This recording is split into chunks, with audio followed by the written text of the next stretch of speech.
Hi, Archer John here. In this video series, I'll be giving a surface level explanation on 12 bows.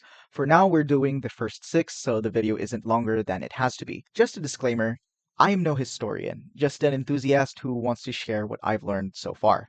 Please do correct me in the comments section when you spot a mistake. That way everyone can see and everyone can grow better in our traditional archery journey. Also, there are parts in the video where I give drawbacks and advantages, but I won't do them for all of these bows, since I have similar thoughts for some bows. These are based on my opinions, and I would love to have these bows in the future. Please do let me know what you think of the info and share your experiences if you've encountered any of these bows in the comments section below. With that out of the way, let's start the video. Hope you enjoy. The English longbow. The English longbow, often simply referred to as the longbow, is one of the most iconic bows in history. It is a self-bow, typically made from a single piece of wood. The longbow gained fame during the Middle Ages, particularly in England. It was a decisive weapon in battles like the Battle of Agincourt in 1415, where English archers used it to devastating effect against French knights. Traditional English longbows were most commonly made from yew wood, valued for its combination of strength and flexibility. The bow is typically about the height of the archer, ranging from 5 to 6 feet, and is characterized by its simple, straight limbs. The bowstring was usually made from linen or hemp. The longbow is also known for its D-shaped cross-section, with a rounded belly facing the archer and a flat back facing the target. This design allows it to store significant energy when drawn. The long, straight limbs give it a classic and elegant appearance. The longbow is typically drawn using the Mediterranean draw, where the archer pulls the string back with 3 fingers, index, middle, and ring, while the arrow is knocked between the index and middle fingers. Historically, the longbow was a versatile weapon used for both hunting and warfare. Its long range and power, which ranges from 60 to more than 100 pounds in draw weight, made it effective in battle, capable of reaching distances of 450 to 1,000 feet, and may even penetrate certain types of armor, like gambesons and some chainmail.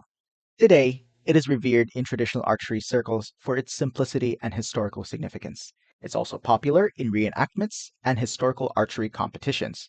The drawback of the longbow is its length, as it can make it cumbersome, especially in dense woods or when maneuvering quickly. The advantages of the longbow are its range and power, the simplicity of design, which is good for mass production, and its historical appeal. The Mongolian bow. The Mongolian bow, also known as the Mongol recurve bow, is a type of composite bow famous for its use by the Mongol Empire, particularly by Genghis Khan's cavalry. This bow played a crucial role in the expansion of the Mongol Empire during the 13th and 14th centuries. The Mongolian bow's effectiveness in both mounted and foot archery contributed significantly to the Mongols' military dominance across Asia and into Europe. The Mongolian bow is a composite bow, traditionally made from layers of different materials. Wood for the core, horn for the belly, the side facing the archer, and sinew on the back, the side facing the target. This combination of materials allows the bow to store and release a great amount of energy.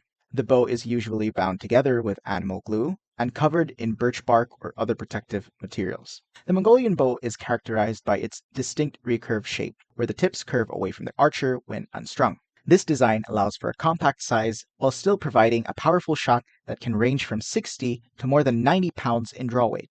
The bow is relatively short, typically around 47 to 63 inches in length when unstrung. When strung, it typically gets shorter because of tension, making it ideal for mounted archery, as it is easy to handle while riding. The Mongolian bow is traditionally drawn using the thumb draw technique, where the thumb hooks the string, often with a thumb ring to protect the thumb and aid in drawing the bow.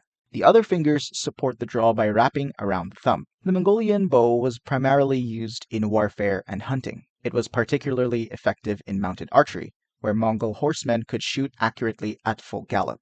Today, the bow remains popular in traditional archery and mounted archery competitions, as well as in cultural reenactments that celebrate Mongol heritage. One of the drawbacks of the Mongol bow is the use of the thumb draw technique. While efficient, and the technique I'm mostly using right now, it can be difficult to master for those accustomed to the Mediterranean draw, requiring practice and, it's highly recommended, the use of a thumb ring. Since this is a composite bow, it is more complex to produce compared to a simple self bow. The materials and craftsmanship required are specialized and can be costly. Traditionally made composite bows, including the Mongolian bow, can be sensitive to extreme moisture and temperature changes, which may affect the performance and longevity of the bow if not properly cared for. However, the advantages of the Mongolian bow is its compactness and its power. It is ideal for foot and mounted archery. It is also durable through the horn, sinew, and wood. These provide its flexibility and strength to withstand heavy use in various climates. The Turkish composite bow. The Turkish bow, often referred to as the Ottoman bow, is a highly efficient and powerful recurve bow. It is known for its role in the Ottoman Empire's military and sporting traditions. The Turkish composite bow was extensively used by Ottoman soldiers, particularly the Janissaries, from the 14th to the 19th centuries. Its design was perfected for use both in warfare and sport, contributing to the Ottoman Empire's reputation for skilled archery. Like all composite bows, it's made of a combination of horn, sinew, and wood. The Turkish bow is a small, highly reflexed recurve bow, usually about 41 to 44 inches when strung. The extreme recurve of the limbs give it a distinctive crescent shape when unstrung. This design allows for a very compact bow that can still generate considerable power, making it suitable for both foot soldiers and mounted archers. The Turkish bow is drawn using the thumb draw method and was used both in warfare and for sport. Ottoman archers were known for their incredible distance shooting, with records of shots reaching over 800 meters. In modern times, this bow remains popular in traditional archery circles, particularly in Turkey, where archery is still a celebrated cultural practice. As for drawbacks and advantages, I might sound like a broken clock, and I'm not really sure what to place here. The main takeaway is for drawbacks.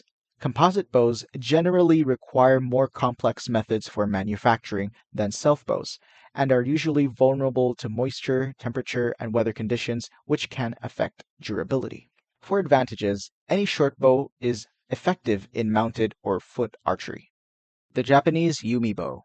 The Yumi, specifically the Daikyu, means literally big bow, is the traditional Japanese longbow used in Kyudo, the Japanese martial art of archery. It is known for its distinctive asymmetrical design. The Yumi, or at least an early version of it, has been used in Japan for over 1,000 years, even dating back to the Yayoi period. It was a crucial weapon in the hands of the samurai warriors and has since evolved into a central part of Kyudo, where it is used for both spiritual and martial practice. Traditionally, Yumi bows are made from a combination of bamboo, wood, and rattan. The bow is constructed by layers of bamboo and wood, which are then wrapped in rattan or leather for added strength and durability. Modern Yumi can also be made from synthetic materials like fiberglass. The Yumi is unique for its asymmetrical shape, where the grip is located about a third of the way up from the bottom of the bow. The overall length of a Yumi can range from 7 to 9 feet, with the upper limb being significantly longer than the lower limb. This design allows the bow to be shot from a kneeling position, which was historically useful for mounted archers or in combat situations where standing was not possible. One of the techniques of drawing a Yumi bow is known as the torekake, where the archer uses a glove on their right hand to grip the string with the thumb, supported by the index and middle fingers. This shooting style is deeply connected to Zen principles, emphasizing a calm mind and precise, deliberate movements. While the Yumi was historically a weapon of war, it is now primarily used in Kyudo, which is as much a spiritual discipline as it is a martial art. Kyudo practitioners use the Yumi in rituals, ceremonies, and competitions with an emphasis on achieving harmony between the archer, the bow, and the target. Some of the drawbacks of the Yumi bow is its size and handling. The large size of the Yumi bow can make it difficult to handle, especially for beginners or in confined spaces. Its asymmetry also requires a different technique than most other bows, adding to the learning curve.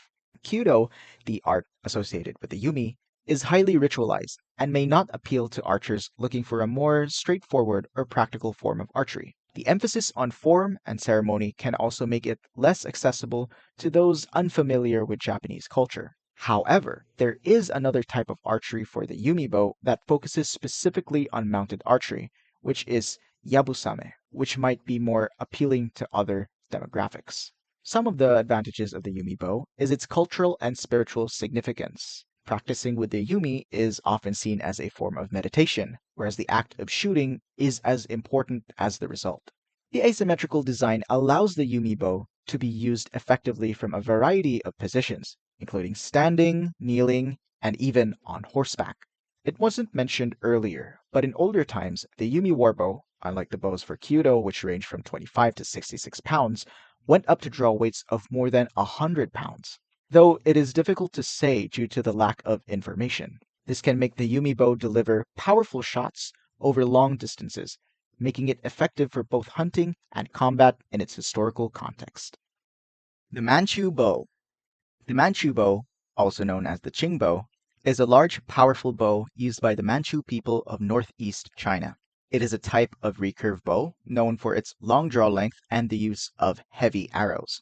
The Manchu bow was a central weapon of the Qing dynasty military, specifically military divisions of the Manchu people.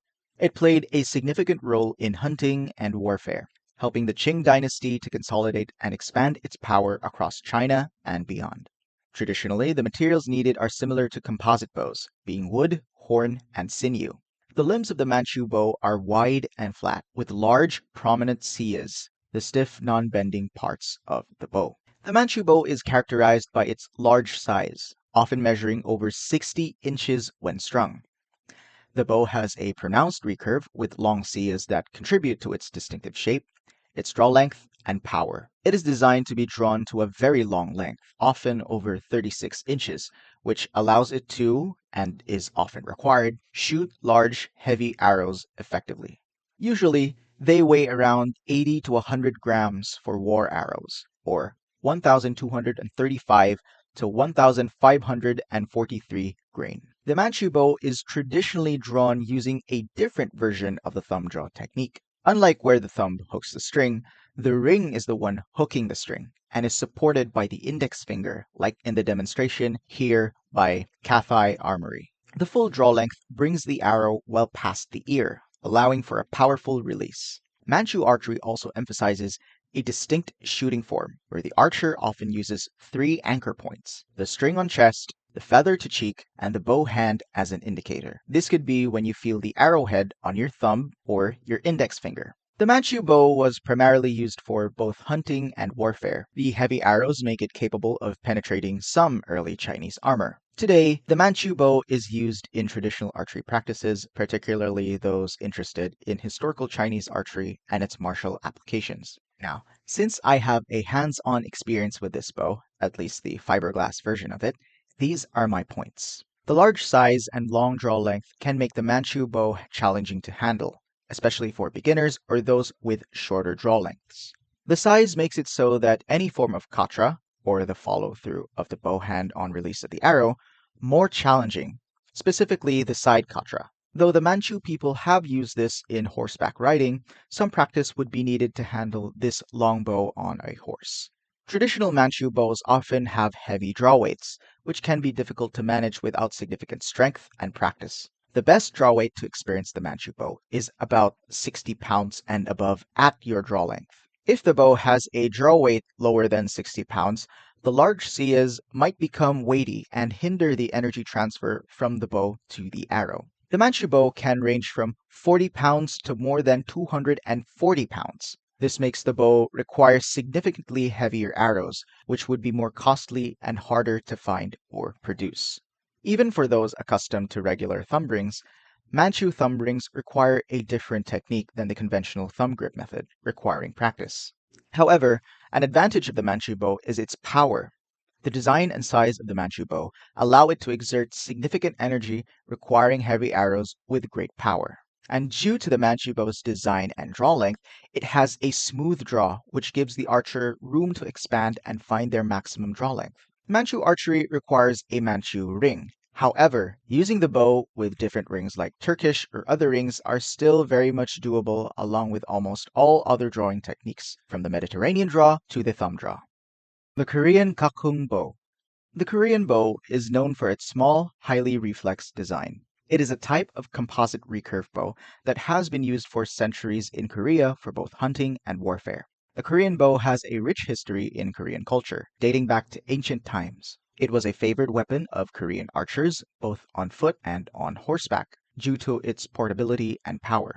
The bow played a significant role in the military history of Korea, particularly during the Joseon dynasty. The materials and construction of this bow are traditionally made from a combination of bamboo, horn, sinew, and wood, making it a composite bow, bound with a birch bark or leather. The Korean bow is small and lightweight, roughly ranging from 45 to 55 inches in length when strung, and has a pronounced reflex shape which gives it its powerful draw. The Korean bow's small size and extreme recurve allow it to store a great deal of energy despite its compact form. This design makes it especially suitable for mounted archery, as it is easy to handle while riding.